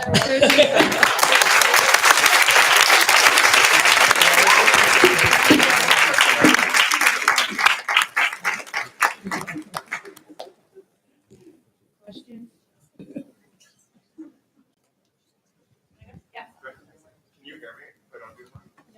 Speak from your diaphragm. Hello. First of all, you're fucking everything. Thank you so much, Liz, for bringing her. This is really enjoyable, and this feels like a really mundane question after that talk, but like, I know there's something interesting behind it. But well, why the aversion to post, or like, what's the line? Because like, clearly you have this refinement and like production value in the image. Like, can you What's talk the a little- aversion to post? Yeah, like, I mean, I It's get not like the an obvious. aversion to post. It's just like, okay, so obviously older, so old school, worked in the dark room and whatnot. And I shot fashion, I did the commercial thing and stuff. And if you were a photographer that needed to send your stuff out to get retouched or anything like that, you were a hack and you would never work. Okay, because the retoucher was this little white guy on the Upper East Side that had glasses that were like 5 inches thick, brushes that had one hair on it, okay, and was there like, that. So if your stuff needed to be retouched, forget about it. Maybe if it was an advertising, maybe they might do it, but for fashion or editorial, there was no way anybody was ever going to do that. And if you had to crop, that was another sign that you were a hack because you had to crop in camera, right? So when we got into the dark room, I basically had 2 things that I could do. I could burn or I could dodge, okay? And then also, too, you have to know how to light, right? Because with no light, no photography. That's just the way it works, right? So you have to have your lighting skills. And when you got into the dark room, you look at your negatives, you knew basically what they were going to print at, automatically. You know what I'm saying? Obviously, you'd run a test strip and stuff like that, but you knew. And so now when people say to me, like, fix it in post, I'm like, no, for me, that takes so much freaking longer. You know, like I'm older now. So I don't have as much time as you young people, okay, to waste hours Googling, how do I do this? How do I do that? Let me go back. Oh, what's the shortcut for this? I don't know. You know what I'm saying? So I'm like, no, I want to get it done now. You know what I'm saying? So it's like the least amount of stuff I have to do in post, the better off I am. And that's my message to, you know, you guys, like, you got to know the rudiments of the thing that you're doing. It's like playing an instrument. You got to know the scales. You know what I'm saying? And you got to practice the scales every day, basically. And I think now with the computer, now, don't get me wrong on some levels, because it sounds like a contradiction because I'm using the computer now. But I feel like you still have to know how to do stuff properly before you can kind of go there. And I also feel like I said this earlier, it's like for me being older, I think it's advantageous for me to use the computer because then that way I don't look stuck in my ways or something like that. Right? And it's cute for y'all young ones to be in the dark room, breathing in all the toxins and, you know, sticking your fingers in the fixer and all of that stuff that I used to do when I was your age too. And then blowing on the print and, you know, like it's a whole thing, right? So now that digital is caught up and I'm hard pressed to know if it's digital or analog. That's why you need to just know your stuff. And then once you know your stuff, then you can break out from there and do whatever you want. But if you don't know your stuff, you know, some of the stuff I see now, it's like, I'm like, are you freaking kidding me? Like, couldn't you like iron the fucking background? You got crumpled up sheets for a background. Like, where are you coming from? It's just like so sloppy and whatnot. But, you know, that's just me.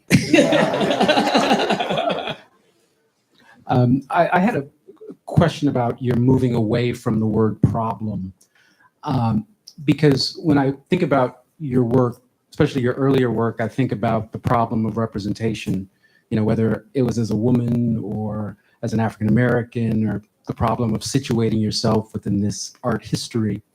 And I'm wondering, when you, in your personal life, moved away from the word problem, if that also translated into how you thought about your work, at least moving forward, and it not so much needing to deal explicitly with maybe some of those problems that one could locate But in they your earlier were work. problems because I was in my unconscious mind.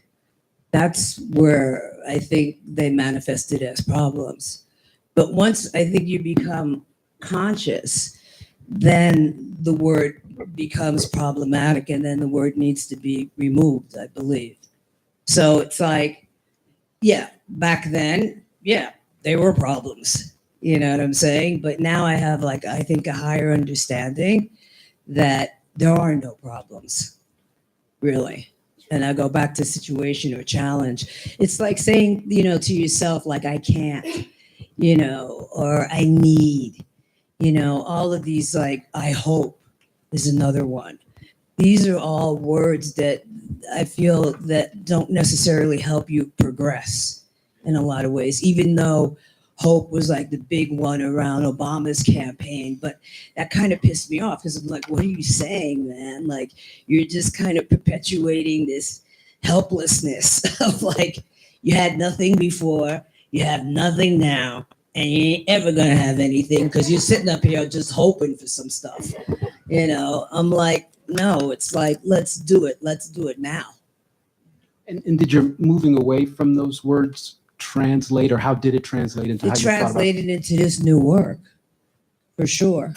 Yeah. Hi, related to that question, I was wondering the same thing. You talked about fearlessness, Mhm. at least I describe it as fearlessness when you sort of got to a certain pivotal point in your personal life. I look at your work and it looks fearless. I mean, much of what I've seen. How do you think that transition reflected in your work? If the baseline already seems quite Brave, Mm. right? What did the work then sort of transform to post the transition in your personal life from her? Well, like I say, I mean, to soul culture, you know, to this new work, you know, where I began to get interested in, you know, sacred geometry, fractals, you know, how all of that stuff works and whatnot, and creating new imagery that like I hadn't really seen to that extent. I mean, people have done this kind of thing, but I hadn't seen it done quite like that either. And that to me is important to be original, because another thing, one of my pet peeves is like, stop copying other people's stuff. Come up with your own ideas. You know what I'm saying? And that was important to me, the originality of it as well. Yeah. But I don't know. Did that answer your question? Kind of like. No, just, you know, Yeah. what I think I heard is the fearlessness is really in terms of going somewhere you haven't been. Right. As opposed to, when I use the term brave, I kind of think of reception of your work. Right. You know, so, but it sounds like what you're really describing is more you going somewhere where you haven't been before, as opposed to how. And that's also physically and spiritually. It's both. It's not just the physical manifestation of where, because it's like, in order to reprogram and to begin to, you know, think like this, it's definitely going in another direction than what the general population is doing. You know, and it has to be like a constant reminder. You know, I mean, in some ways I could say, I mean, I felt like like a born again Christian, even though I'm totally not down with that at all. But I'm saying, but just in the sense of like how they're reading the Bible all the time, you have to constantly remind yourself, because the society just wants to lure you in at each juncture. You know what I'm saying? Like, I don't watch the news. Why? Because it's, first of all, it's depressing and there's nothing that I can really do about it. So why am I loading myself up with all of this toxic, you know, information?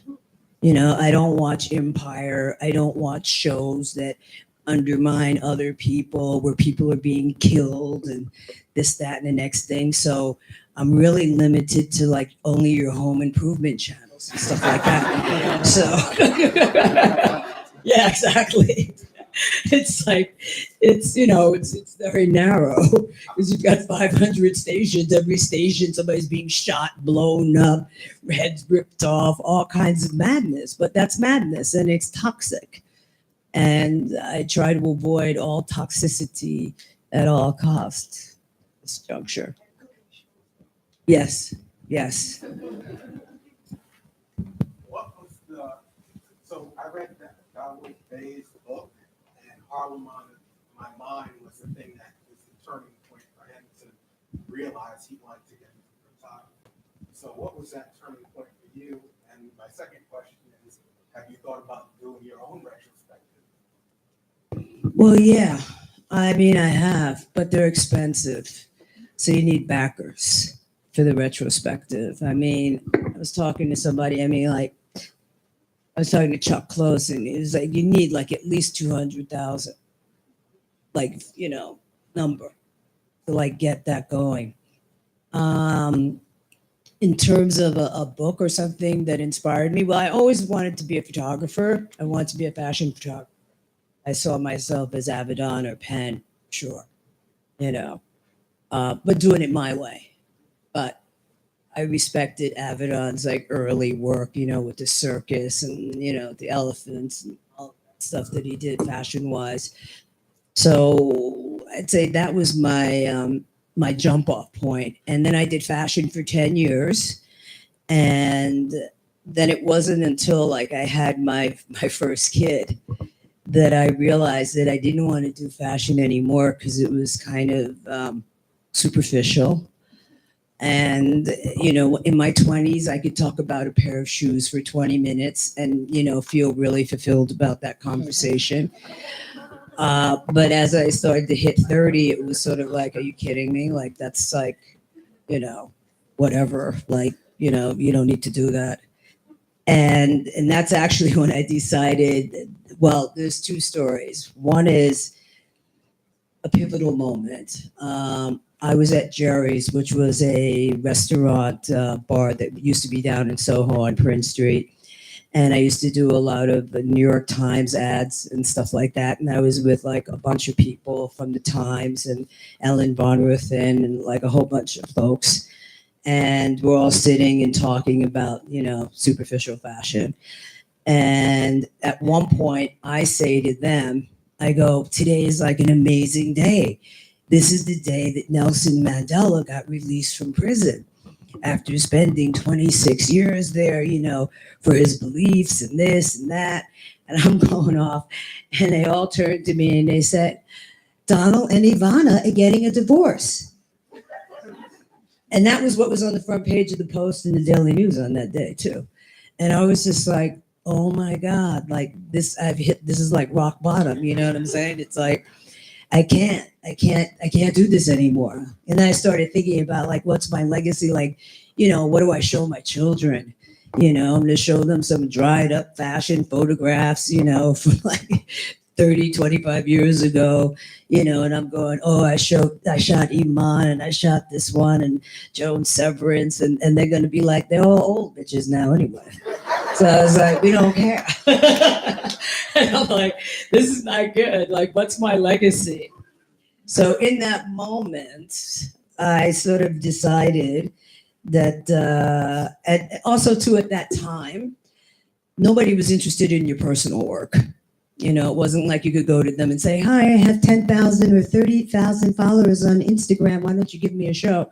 It wasn't like that. It was like, we don't care about your personal work. So it was like I had to prove myself, i.e. going to graduate school and, getting my MFA degree and whatnot, which was a great experience because during that time frame, it allowed me to really explore and kind of figure out what it was that I wanted to say as an artist. Before that, I would inject things into my fashion photography, but it wasn't a full-on message because it was still a commercial job. And the work only had a 28-day lifespan because I was doing a lot of editorial.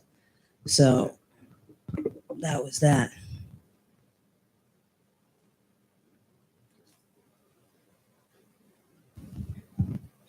Hi. First, I just want to say thank you for your input on speaking about being a woman artist and about motherhood. I think it's a conversation that's sort of very overlooked and underrepresented. So I appreciate you. You're a mother? I'm not, but I'm a woman. So it's and an artist, and it's a consideration. And it's something that you don't have to consider as a male artist in the same way. So their prices go up when they get married because then they don't have to run the streets looking for pussy. It's like, but for the female, your prices go down. Exactly. Anyway, but I really wanted to follow up the conversation that you were just having. About the idea of legacy, particularly around creating work. I know you've worked in ways that you're creating different bodies of work over a length of time, and particularly as we become more reliant on just like pushing out work very quickly through, like our reliance on social media and that need for constant validation and the need to constantly keep up and, as an artist, always be pushing something out. What are you working on next? What are you doing right now? But you don't have to live by that. That's other people putting pressure on you. That's exactly. You have a choice. Exactly. So because most people are mad. Most people are crazy. So no, I'm serious. So it's like if you want to be part of that, then you're gonna be part of the madness and you'll be on antidepressants and everything else. Yeah. Or you can choose not to be part of that too and still do your own thing. So I'm curious about how you bring that into like continuing to create work as as our reliance just steadily increases on this sort of energy and mode of production. I mean, I just work at my own pace. That's all I can do.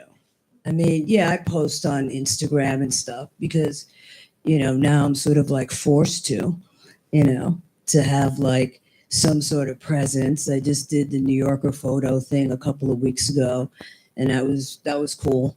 I gained 3,000 followers in 1 week. So that was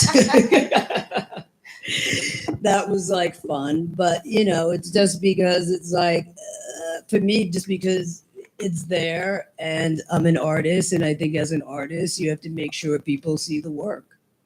That's your responsibility. So that was a vehicle to be able to do that. But and then I'll post, in my stories, like my travels and things like that, the day-to-day things. But I mean, I'm not putting any pressure on myself to have to, like, you got to keep going, you got to keep doing this, you know what I'm saying? I kind of work in spurts too. Like, I'll have that, like, with this body of work, like with the flat stuff. I mean, it probably went on for like maybe almost a year and like working like all the time, I mean, like, there's over 100 of these flat guys. And then after that, then it was sort of like, okay, wait, that's cool. How do I take it a step further? And then I got into making them 3-dimensional. By that, I mean actually cutting the photo paper and whatnot and, going in and collaging them and stuff and creating real space, like images come off like 7 inches off the canvas, you could say, even though it's not canvas, it's wood. So that to me is like, that was sort of like another evolution, because I wanted to create work that would actually get people out of their head, that people couldn't like say, oh, well, oh, that's this. Oh, I've seen that. Like, you can't put it into a box. And when you look away and you look at it again, you're going to see something different. You're not going to see the same thing all the time. So that was another as well with the 3. Thank you. Anyone? Yes.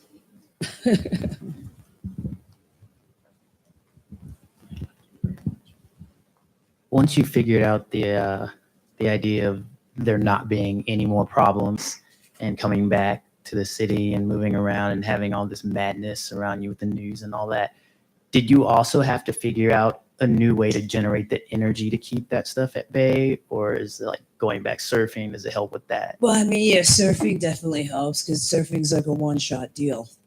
It's not even like skiing. Skiing, you pull over, you know what I'm saying, have a spliff, regroup, and then go down the mountain. Surfing, it's like either you catch that wave or you don't. And if you don't catch it, you're going to be spun around like you're in a washing machine. And then you're going to be spewed out to the shore. And then you're going to have to paddle back out to the break. So that definitely keeps you humble. I mean, like I say, surfing has the Zen side, the physical side of, all the paddling and everything. And then there's the instant sort of gratification of like, oh God, I'm standing up on this wave. And it's just nature and the forces of nature that are moving you. So definitely surfing helps. Also, the other thing when I referred to before, like when I said like the born again Christian, in the beginning, I would listen to Eckhart Tolle all the time. Okay. I'd have it as an audio book, even if I just had one headphone in, but just as a constant reminder of how I had to sort of reprogram. It's all about sort of programming. So, and you've got to remind yourself, because as I said before, the society is constantly trying to drag you back into the madness. So you've got to protect yourself. And once you do that and you do it a lot, then eventually you get the message. It gets in there. So for me now, that's why when you ask me what's in the future, I'm like, I don't know. I don't want to know. It's like, that would be stifling in some way, because that would mean that I wouldn't be open to whatever things could be around or whatever things can come to me. So, yes. I wanted to ask you to reflect on the community of other artists that you kind of came up with. I mean, I'm thinking of Lorna Simpson and Carrie Mae Weems, Deb Willis, who I imagine you were having a conversation with at that time, or at least aware that all of you were kind of breaking new ground. Were there conversations between you? I mean, were you kind of actively thinking about these ideas with them? Or I'm sure you were aware of their work, obviously, but were there active conversations between you? Not really active conversations about it. I mean, it was much more social, you know. Like Carrie and I mean, we were like, you know, we had time together, like a show that we were both in Scottsdale, Arizona. And it was, I would say it's more on a social tip. It wasn't like we're sitting there, you know, strategizing and plotting like the new movement or something like that. I mean, at least not on my end. I mean, certainly I was aware of her work and stuff, and Adrian Piper and Anna. But yeah, it was more friendly than scholarly or, you know, academic or anything like that. So, and I mean, it's still like that. But was there some sense that you were kind of mutually sustaining one another, or at least it was fun to have these other artists working in similar terrain, or you felt pretty much autonomous or fairly independent in what you were doing? I mean, I felt pretty, you know, independent, but knowing that there was this pool, you know, people that were, you know, working along, you know, the same line. I mean, I take my, you know, my inspiration and stuff, I mean, comes from me. You know, I'm not really looking to the others. You know what I'm saying? Because you got to go within. If you're looking to the others, no matter who they are, I think that just kind of weakens you. You know what I mean? Because it's like, it's your message. That's the most important message, as far as I'm concerned, for me. Yeah. I mean, it's nice knowing that there are other people out there that are like-minded and whatnot. And there's comfort in that, and it's great at dinners and all of that stuff. But I mean, when it comes to the work comes from me. I'm gonna just, thank you again, both of you, for being here.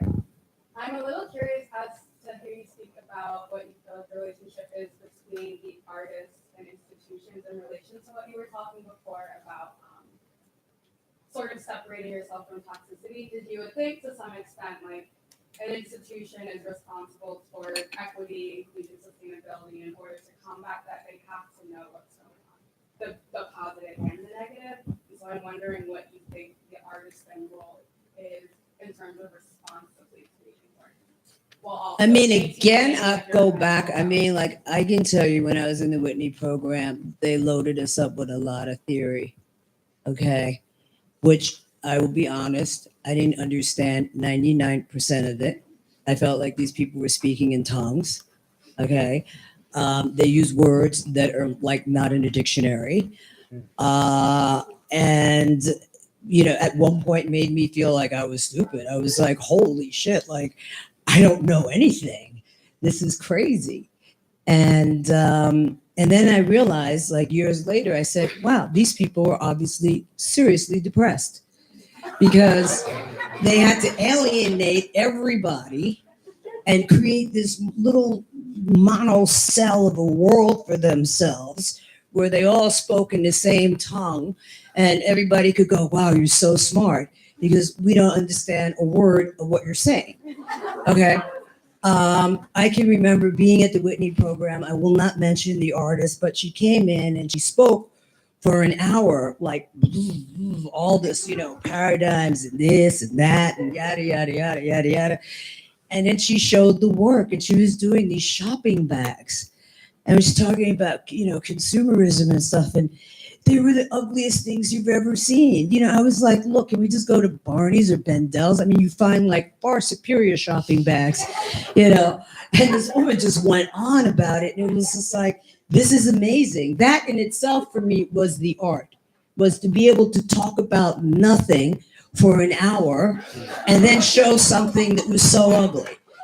And another thing I say, like to students and whatnot, it's like you can see when they get caught up in it. Like I'm at Yale now and I'm doing, crits and, the whole thing. And it's sort of like, I feel like my purpose is to save graduate students from themselves. Because usually now I come in and I see the work and I'm like, God damn, this is so fucking ugly. Like, what are you doing? Not only is it ugly, it looks like you never shot a photograph in your life, right? Like, I mean, somebody in elementary school could do something better than this, right?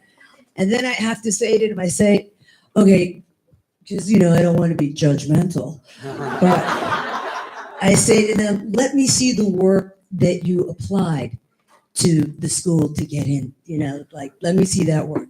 And 90% of the time when I see that work, I'm like, oh my God, okay, thank God.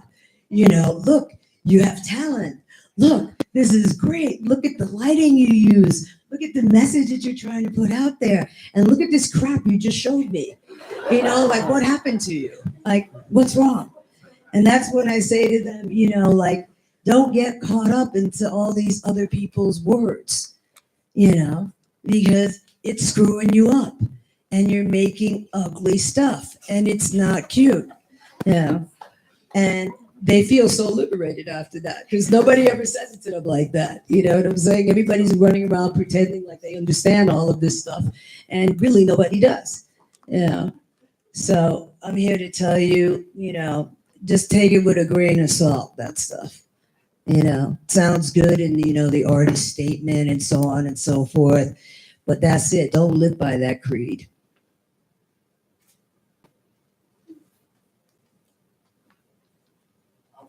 From the business side of things, a lot of the institutions don't teach the students how to manage their business.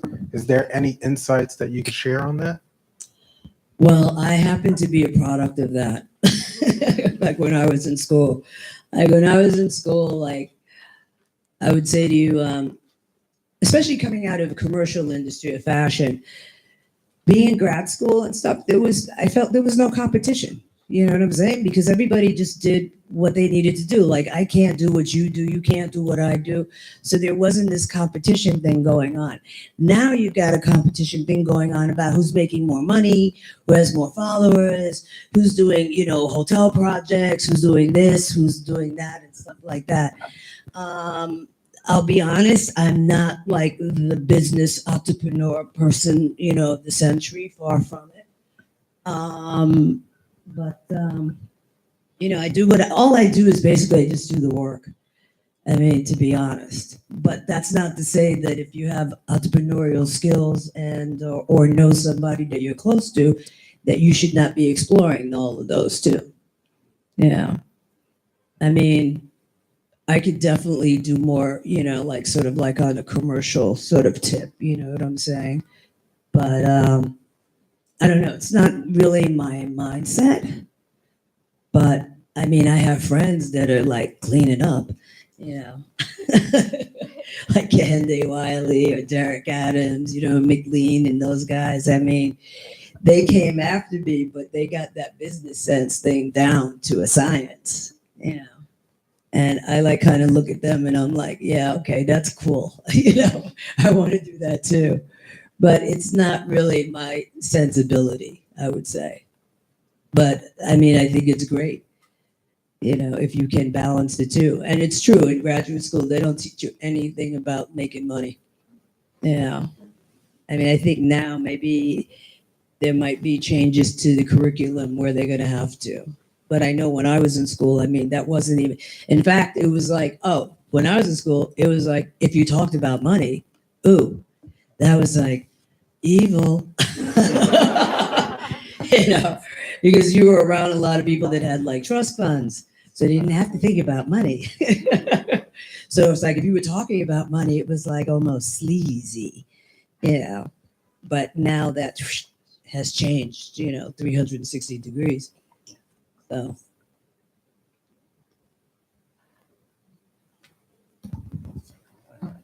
Hi, I have two questions.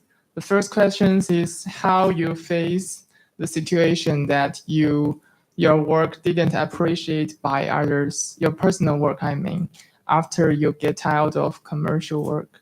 And second question is, you mentioned you went to a MFA and what you learned from it. Mm. Well, I went to MFA here, right here on this floor, you know.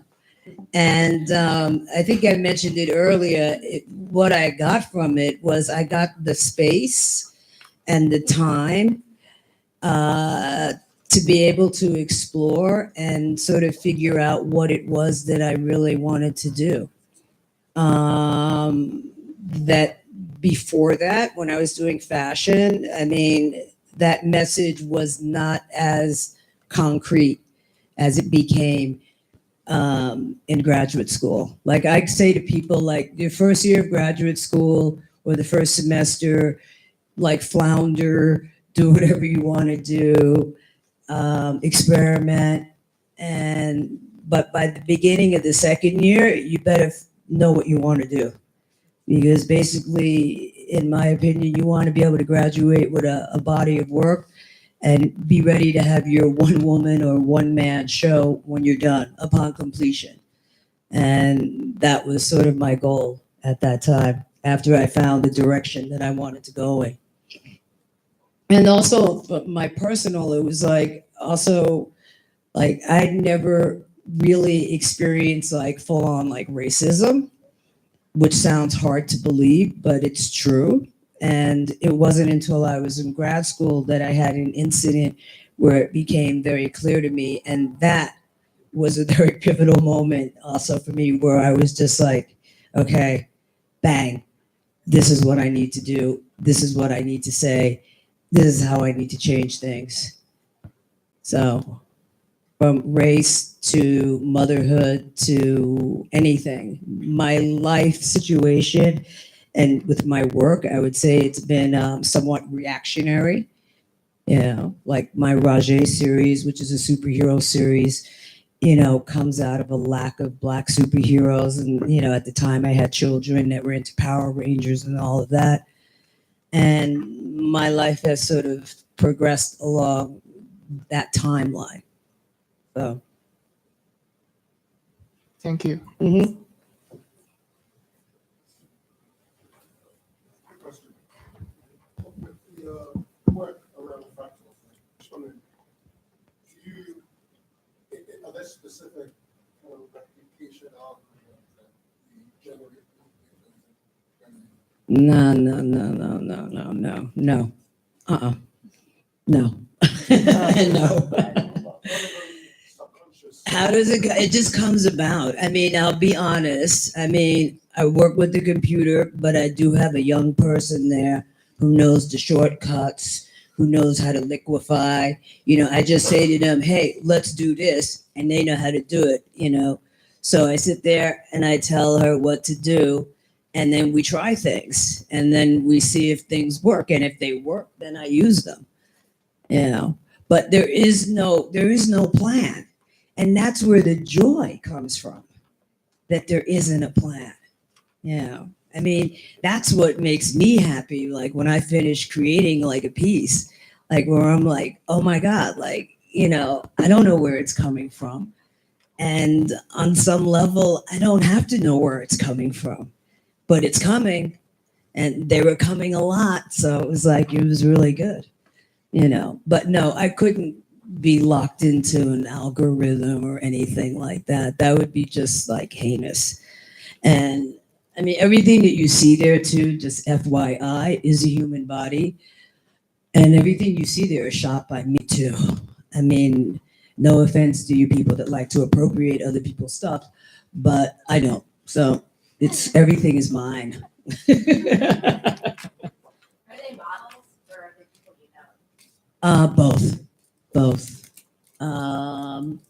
Like in some of this one doesn't have like a Jacques who's like, you know, kind of like a supermodel and stuff. There's people that I know. Like for this series, when I first started out, it started out as I do portraiture. and since high school, black velvet background, one light, like a box or a big umbrella or something like that, or a beauty dish, one direction. And I'm interested in shooting the body. So I'd have people come into the studio. I have a ladder. It's covered in black velvet. I'll have people climb up on the ladder, and it's like, they'll start freaking out because they're like, I just thought we were doing a portrait, but it actually becomes like a complete workout because it'll be like, okay, get on top of the ladder, extend one leg out, one arm out, twist your body this way. And then I'm like shooting all of this stuff. And because I'm interested in like just sort of sections of the body and whatnot, not the whole thing. And it comes out of there. And then from there, I'm able to like build. Yeah. So.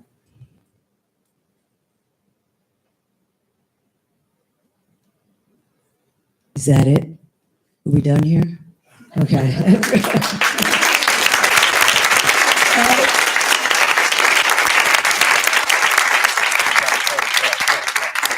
Before I forget, please follow me on Instagram at Renee Cox Studio. And one more thing, don't move because I need to get a selfie like with you guys in the background.